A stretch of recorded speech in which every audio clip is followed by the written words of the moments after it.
কি গো, এত মনোযোগ দিয়ে কি শুনছো? একটা পান খাবে নাকি? সামনে মহা বিপদ আসতে চলেছে আর তুমি আছো পান খাওয়া নিয়ে। পান আমার মুখ দিয়ে যাবে না, বুঝলে? কি বিপদ আসতে চলেছে? অতিরিক্ত বর্ষার ফলে এবার বন্যা হবে। বন্যার জলে ঘরবাড়ি সব ডুবে যাবে। বন্যা কবে থেকে শুরু হবে? পাশে বসে আছো অথচ খবর শোনোনি। একটু খেয়াল করে শুনলে তো পারো। আমি তো কিছুই বুঝতে পারি না। তা পারবে কেন? ভনিতা বাদ দিয়ে আসল ঘটনাটা বলো। এবার অনেক বর্ষা হবে। নদীর জল এতটাই বেড়ে যাবে যে পুরো গ্রাম তলিয়ে যাবে। আমাদের আগে থেকে ব্যবস্থা করতে হবে। আমার তো খুব ভয় করছে। কি হবে আমাদের? একটা কাজ করি, আমরা উঁচু এলাকায় চলে যাই। কোথাও যেতে হবে না। আমাদের ঘরের পাশে বড় আম গাছ আছে। আম গাছের ওপর দোতলা বাড়ি করব। বর্ষা আস্তে আস্তে আমাদের ঘর তৈরি শেষ করতে হবে। খুবই ভালো হবে। আমাদের তাহলে বাড়ি ছেড়ে কোথাও যাওয়া লাগবে না। বন্যার সবাই যখন হাবুডুবু খাবে তখন আমরা গাছের উপরে আরামে কাটিয়ে দেব। বন্যা হবে এ কথা যেন তুমি আবার গ্রামের কাউকে বলতে যেও না। না গো না, আমি কাউকে কিছু বলবো না। আমার না বললেও তো গ্রামের মানুষ এই খবর জানতেও পারবে না। কি করে জানবে? এই গ্রামে একটা মাত্র রেডিও আছে, তাও আবার আমাদের বাড়িতে। গাছের ওপর তো ইট পাথর দিয়ে আর ঘর তৈরি করা যাবে না। বাঁশ দিয়ে মজবুত করে দোতলা বাড়ি তৈরি করতে হবে। তুমি একদম ঠিক বলেছ। কালকে থেকেই আমাদের কাজ শুরু করতে হবে।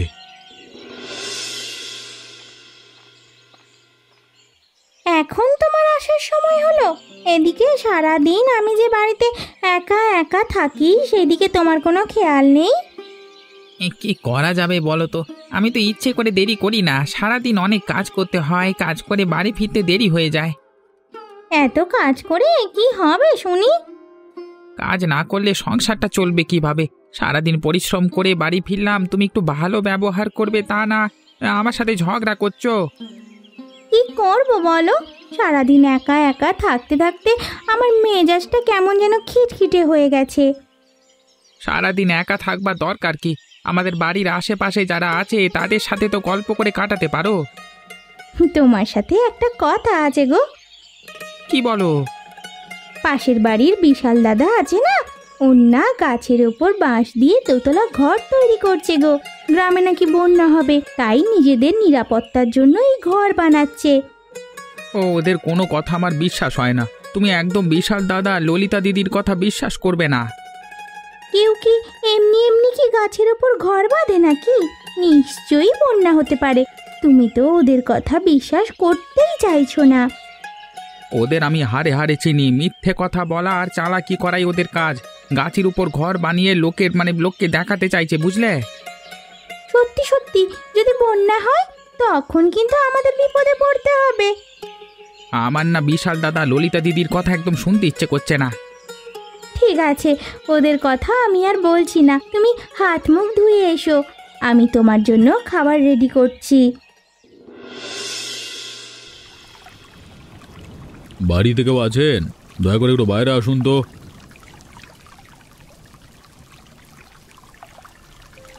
পুলিশ আমার বাড়ি? আপনারা কেন এসেছেন? মানে কি বলতে চান? আমরা একজন চোরের খোঁজে এসেছি। শহরের রাইস মিল থেকে অনেক টাকা চুরি করে পালিয়েছে। তো চোরের খোঁজে আমাদের বাড়ি কেন এসেছেন? এখানে কোনো চোর নেই, অন্য কোথাও খোঁজ করে পেয়ে যাবেন। এই গ্রামেই চোর আছে। পুরো গ্রামে খোঁজ করেছি, কোথাও নেই। আপনার বাড়িতে খালি খোঁজ করা বাকি ছিল। বলছি তো আমার বাড়িতে কেউ নেই। আমার কথা যদি বিশ্বাস না হয় আপনারা আমার ঘর বাড়ি তল্লাশি করে খুঁজে দেখতে পারেন। আপনি এত রেগে যাচ্ছেন কেন? আমরা যে খালি আপনার বাড়িতে এসেছি তা কিন্তু নয়। পুরো গ্রাম তন্ন তন্ন করে খুঁজে বেড়াচ্ছি। চোরের উৎপাত অনেক বেশি।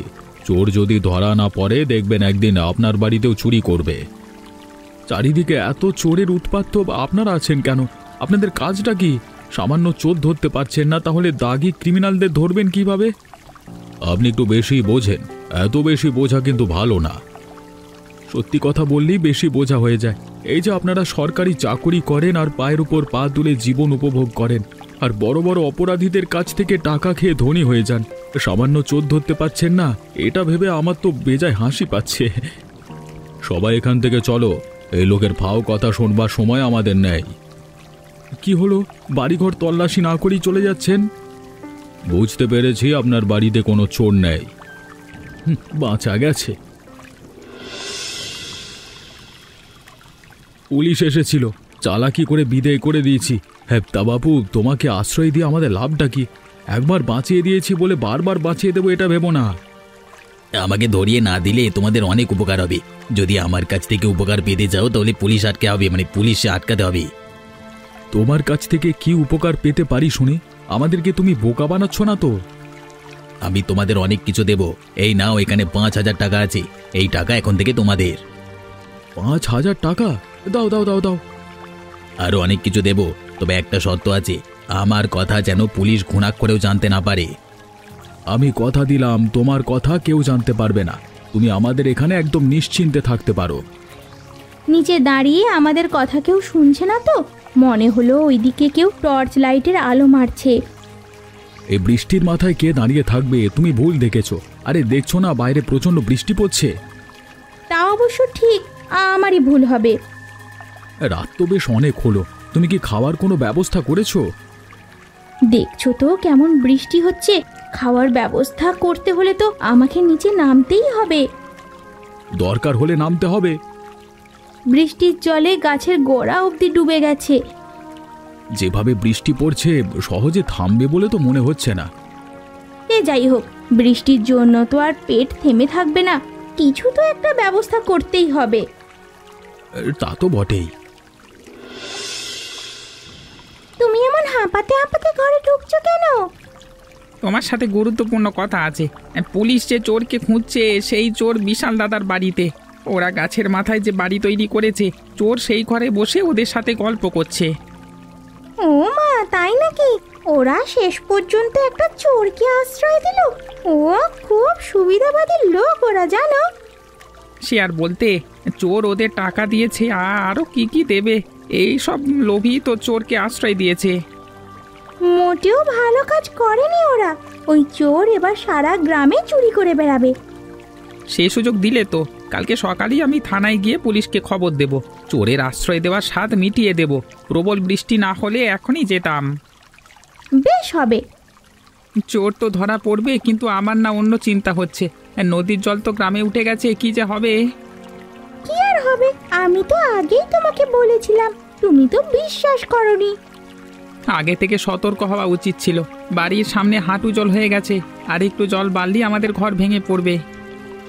ওগো, কোনো ব্যবস্থা করতে হবে, নইলে যে মহা বিপদে পড়তে হবে। মাথা গোজার ঠাইটা যদি শেষ হয়ে যায় তাহলে তো বিপদের শেষ থাকবে না গো। সেই চিন্তায় যে আমাদের মাথা খারাপ হয়ে যাচ্ছে। আগে থেকে যদি বুঝতে পারতাম তাহলে বাইরে উঁচু করে একটা মাচা তৈরি করতাম। এখন যে অবস্থা, মাচা তৈরি করাটাও কঠিন হয়ে পড়বে। খুব চিন্তা হচ্ছে, ওইদিকে চোরটাও যদি ধরা না পড়ে তাহলে তো গ্রামে কিছু থাকবেই না। চিন্তা তো হচ্ছে। একটা কাজ করো, তুমি কিছু শুকনো খাবার প্যাকেট করে রেখো, খাবারগুলো পরে কাজে দেবে। সে হবে খন, তুমি এবার একটু শান্ত হয়ে বসো তো। সারাদিন তো কম খাটাখাটুনি করনি। আমাকে কিছু খেতে দিবি? দুদিন ধরে কিছু খাইনি। গাছের মাথাতে ঘর বানিয়েও শান্তি নেই, এখানেও ফকির চলে এসেছে। তুমি এখান থেকে যাও তো। আমাকে খেতে দিলে তোদের অনেক ভালো হবে, তোরা অনেক সম্পত্তির মালিক হতে পারবি। আমি যা বলি তাই হয়, আমি মানুষের ভবিষ্যৎ গণনা করতে পারি। মিথ্যে কথা বলবার জায়গা পাচ্ছ না? ভালো চাও তো এখান থেকে চলে যাও, আমরা একটু শান্তি করে খাবো। খেতে দিবি না তো? তাহলে বলে রাখছি, তোদের ক্ষতি কেউ ঠেকাতে পারবে না। ইদানিং তোদের যে বাড়তি ইনকাম হচ্ছে সেটাও বন্ধ হয়ে যাবে। আরে এত করেই যখন বলছি তখন একটু খেতে দিলেই তো হয়। এত খাবার তো আমরা খেতে পারবো না। জীবনে কখনো এত খাবার চোখে দেখিনি। মাছ, মাংস, ডিম সবই আছে দেখছি। আমাকে একবেলা খাওয়ানোর জন্য তোদের যে ভাগ্য খুলে যাবে। কখন থেকে বলছো আমাদের অনেক কিছু হবে, ভাগ্য খুলে যাবে, আসলে হবেটা কি? তোদের অনেক টাকা পয়সা হবে, গ্রামের মানুষ তাকিয়ে তাকিয়ে শুধু দেখবে। তোমাদের কথা যদি মিথ্যে হয় তাহলে কিন্তু তোমার কপালে দুঃখ আছে। যেখান থেকে হোক তোমাকে খুঁজে বার করে শেষ করে দেবো। আমার কথা কখনো মিথ্যে হয় না, আমি যা বলি তাই হয়। বেশি প্রশ্ন করবি না। কি অদ্ভুত ভিখিরি রে বাবা, এমন ভিখিরি তো জীবনে দেখিনি। আমার না কেমন যেন লাগছে। এই চোরকে আশ্রয় দিয়ে কোনো ভুল করলাম না তো? দুপুরে খেয়ে চোর যে কোথায় গেছে। কোথায় আবার যাবে? গেছে হয়তো চুরি করতে। চোরের কাজ তো চুরি করা, তাই না? বন্যার জলে চারিদিক থই থই করছে। আমরা আগে থেকে প্রস্তুত নিয়েছিলাম বলে বেঁচে গেছি, নইলে গ্রামে সবার মতো আমরাও বিপদে পড়তাম। আমার মাথা এখন অন্য চিন্তা ঘুরঘুর করছে, বুঝলে? আজকে দুপুরে একজন ভিখিরি এসেছিল। ভিখিরিকে আমার কেমন যেন সন্দেহ হচ্ছে। সত্যি ভিখিরি ছিল তো নাকি অন্য কেউ? ছদ্মবেশ নিয়ে কেউ আমাদের ক্ষতি করতে আসেনি তো? শুনেছি পুলিশ ছদ্মবেশ নিয়ে অপরাধী ধরতে আসে। হতে পারে, আমারও তেমনটাই মনে হচ্ছে। চোরের জন্য আমরা মহা বিপদে পড়তে পারি। ভিখারি আসলে কি করে? তুমি ভেতরে আসার অনুমতিই বা দিয়েছো কেন? ভয় দেখিয়ে ভিতরে আসছিল। বলছিল দুপুরে খেতে না দিলে বিপদ হবে। আরও অনেক কিছু বলছিল, পরে বাধ্য হয়ে খেতে দিচ্ছিলাম। আমার কেন জানি মনে হচ্ছে আজকের রাতে এখানে থাকা ঠিক হবে না। যে হারে জল উঠতে শুরু করেছে, নিচে থাকাটাও একদম নিরাপদ বলে মনে হচ্ছে না। কষ্ট করে আজকের রাত আমাদের নিচেই কাটাতে হবে। গতকাল রাতে চোরের সাথে আমরা যখন কথা বলছিলাম তখন কেউ আমাদের কথা শুনে ফেলেছিল। তোমাকে তো বলেছিলাম, কিন্তু তুমি বিশ্বাস করোনি।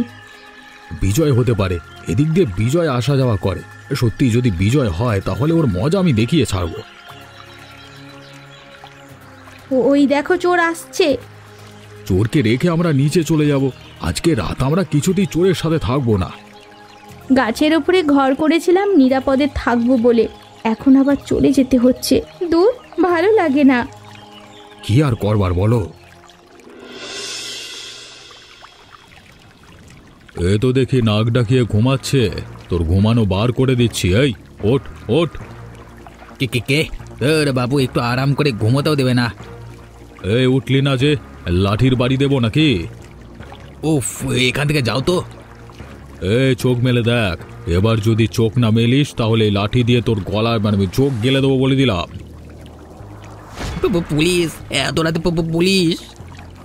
অনেক খুঁজেছি তোকে, অবশেষে হাতে নাতে ধরলাম। আমাকে কেন ধরবে? আমি তো এবারে আত্মীয়। বন্যায় আমার ঘর বাড়ি তলিয়ে গেছে, তাই এখানে আশ্রয় নিয়েছি। থানায় চল, কিভাবে সত্য কথা বের করতে হয় আমাদেরও জানা আছে। এ বাড়ির আর সবাই কোথায়? আমি কি করে বলবো? আমি আমি আমি এখানে থাকি, কিন্তু এ বাড়ির লোকজন খবর রাখি না। রাইস মিল থেকে যে টাকা চুরি করেছিলি সেই টাকা বের কর। আমি আমি আমি কোনো চুরি করিনি। সত্যি কথা বল, নইলে লাঠি দিয়ে না চোখটা এই গেলে দেবো। আমার কাছে টাকা না থাকলে বার করব কি করে? আবার মিথ্যে কথা বলে। এবার সত্যি সত্যি চোখ গেলে দেবো বলে দিলাম। বলছি বলছি, ব্যাগের মধ্যে আছে, এখানে সব টাকা নেই, কিছু টাকা আমি খরচ করে ফেলেছি। লাঠির বাড়ি না পড়লে না সত্যি কথা বের হয় না। এবার আমাদের সাথে থানায় চল, তোকে জামাই আদর করব। আমি আমি কোথাও যাবো না। যাবি না মানে? আবার কি লাঠির বাড়ি খেতে মন চাইছে নাকি? চোরের উৎপাত দিন দিন বেড়েই চলেছে। এবার সব চোরগুলোকে ধরবো। তোকে দিয়ে তো কেবল শুরু।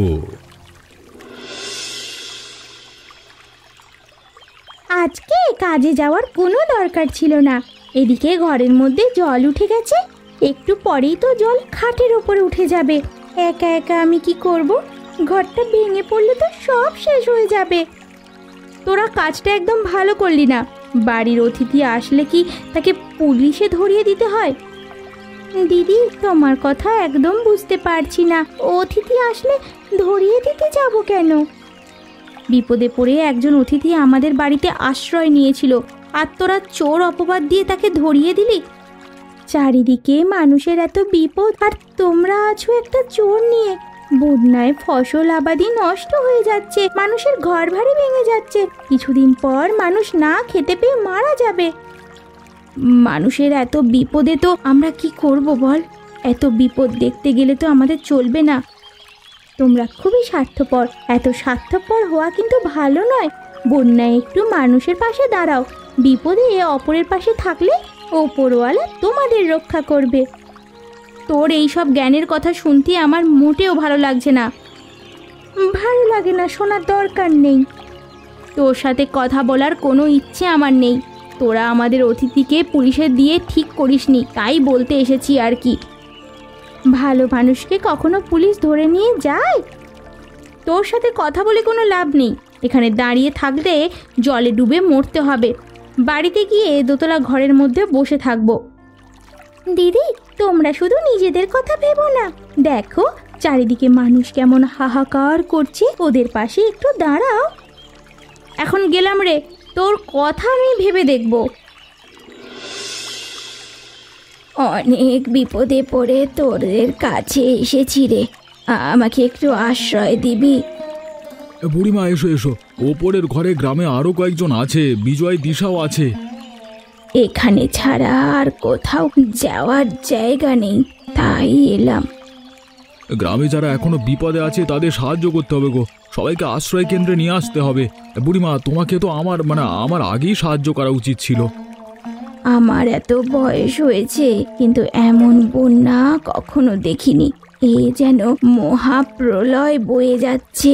তোরা ভাগ্যিস গাছের ওপর ঘর তৈরি করেছিলিস, নইলে তো আমি জলেই ভেসে যেতাম। বুড়িমা, মানুষের কষ্ট দেখতে পাচ্ছি না, এত বিপদ মানুষ কাটিয়ে উঠবে কি করে?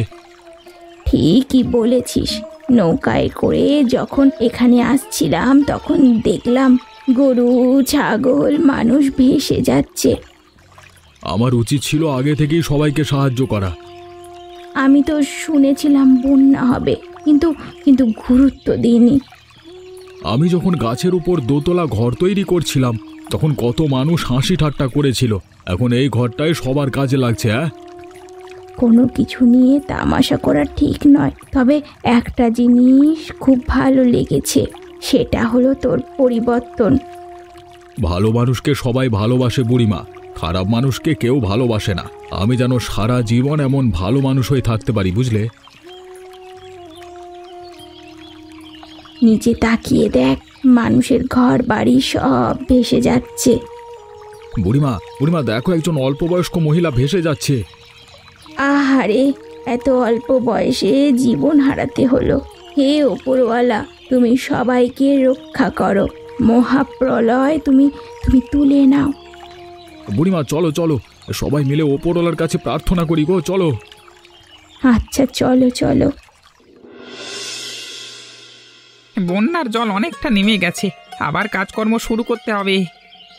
আরো কিছুদিন পর কাজ শুরু করো, এখন তো পুরোপুরি জল চলে যায়নি।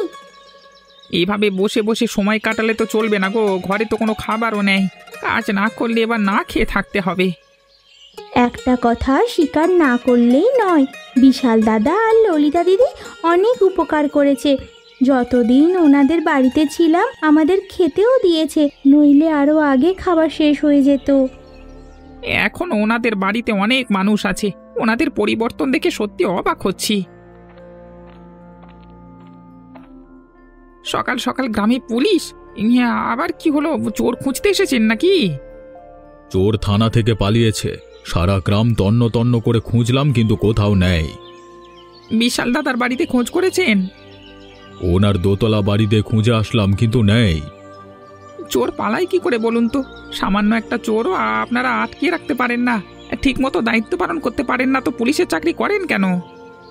চোরের কাজই তো চুরি করা, ওরা যে শুধু মানুষের বাড়িতে চুরি করে তো তা তো নয়, ও থানা থেকেও চুরি করে পালায়। বন্যায় মানুষ না খেতে পেয়ে মরে যাচ্ছে, এই অভাব অনটনের সময় আবার যদি চুরি হয় তাহলে মানুষ বেঁচে থাকবে কি করে বলুন তো? পালিয়ে কোথায় যাবে? যেভাবেই হোক আবার ধরব। গতবার কত ফন্দি করে চোর ধরা হয়েছিল, ঠিক করে আপনারা দায়িত্ব পালন করলে কখনো পালাতে পারতো না। এবার ধরা পড়ুক না, ওর কি যে হাল করব। চোর ধরবেন তারপর আবার পালিয়ে যাবে। এবার আর এমন হবে না।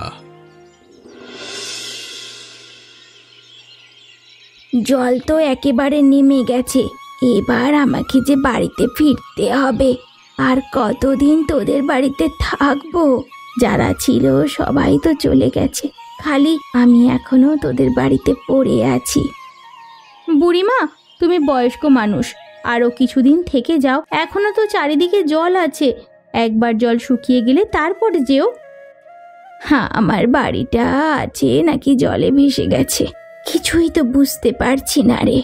বাড়িটা থাকলে তো ভালো, নইলে আমার যে মাথা গোজার ঠাঁইটা একেবারে চলে যাবে।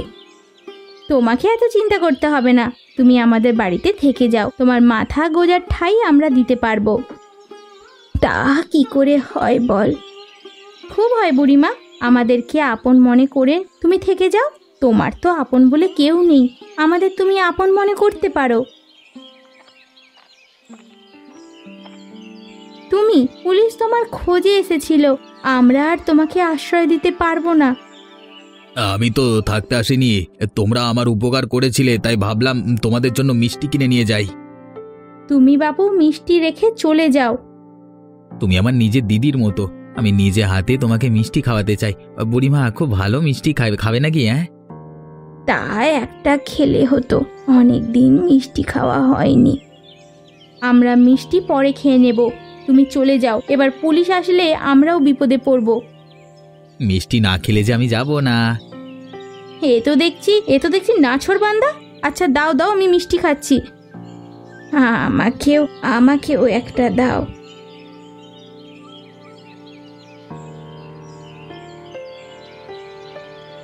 মিষ্টি খেতে অনেক স্বাদ, এমন মিষ্টি আগে কখনো খাইনি, আরো একটা খাবো। এত রাতে চোরের কোনো খবর আছে নাকি? আগের বার তো তুমি এভাবে ছুটে এসে চোরের খবর দিয়েছিলে। মহা বিপদ হয়ে গেছে পুলিশ বাবু, ওই বিপদের জন্য আপনার মতো পুলিশ দায়ী। হয়েছেটা কি? চোর মিষ্টির সাথে বিষ মিশিয়ে বিশালের বউ আর গ্রামের একজন বুড়িমাকে খুন করে ফেলেছে। এসব তুমি কি বলছো? কি চোরের এত বড় সাহস? আমরা এখনই বিশালের বাড়িতে যাচ্ছি। বিশালের বাড়িতে গেলে কি চোর খুঁজে পাবেন? আপনারা আগে চোর ধরবার ব্যবস্থা করুন। চোর ধরা যাবে, তার আগে লাশ থানায় নিয়ে আসতে হবে, বিষ খাওয়া লাশ, বুঝলে তো? দেখুন, এই চোর আজকে বিশাল দাদার স্ত্রীকে খুন করেছে, কালকে যে আমার বাড়িতে খুন করবে না তার কি কোনো গ্যারেন্টি আছে? আমরা তো আছি, আর যাতে এমন ঘটনা না ঘটতে পারে সেই দিকে এবার কঠোরভাবে নজর দেব। আপনারা যে কি করবেন সে আমাদের বোঝা হয়ে গেছে। আমার সাথে একজন চলো, এখন আমরা বিশালের বাড়িতে যাব। আজকে রাতের মধ্যে যেভাবেই হোক চোর ধরবার ব্যবস্থা করুন, আপনাদের অবহেলার জন্য আজকে এই অবস্থা। তুমি যত কথা বলবে ততই আমাদের দেরি হয়ে যাবে, তুমি আমাদের সাথে চলো।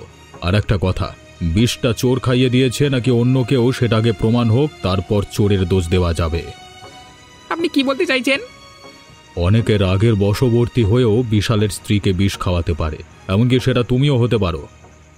আপনারা আসল অপরাধীর কথা বাদ দিয়ে এখন দোষ অন্যের ঘাড়ে চাপাতে চাইছেন।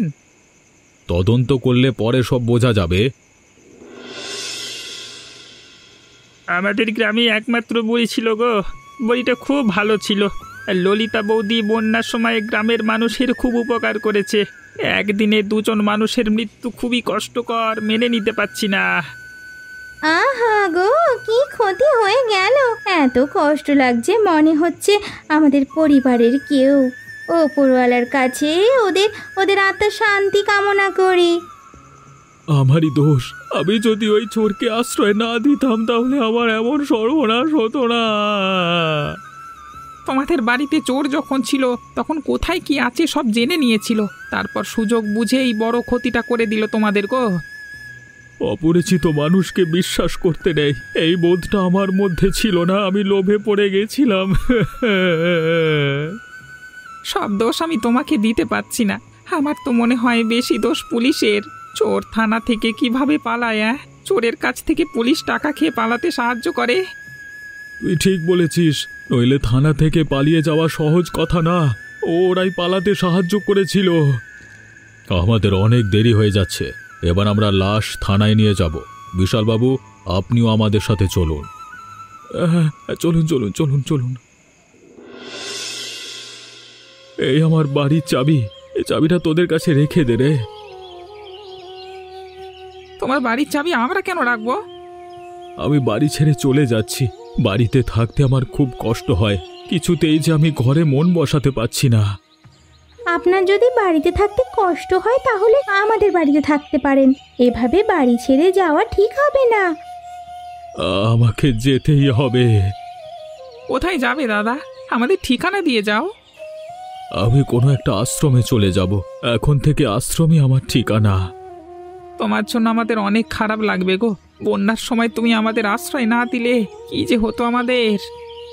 গাছের উপর দোতলা বাড়িটা আছে, আবার যদি কোনো বিপদ আপদ হয় ওইখানে আশ্রয় নিতে পারবি। আমার সব কিছুই রেখে যাচ্ছি, খালি সাথে করে এই রেডিওটা নিয়ে যাচ্ছি। দাদা, মাঝে মাঝে গ্রামে এসো, আর আমরা যদি কোনো অপরাধ করে থাকি তাহলে ক্ষমা করে দিও। তোরাও আমাকে ক্ষমা করিস রে। এবার আমি গেলাম। হ্যাঁ, এমনই মজার মজার গল্প দেখতে আমাদের চ্যানেলটাকে সাবস্ক্রাইব করতে ভুলবেন না।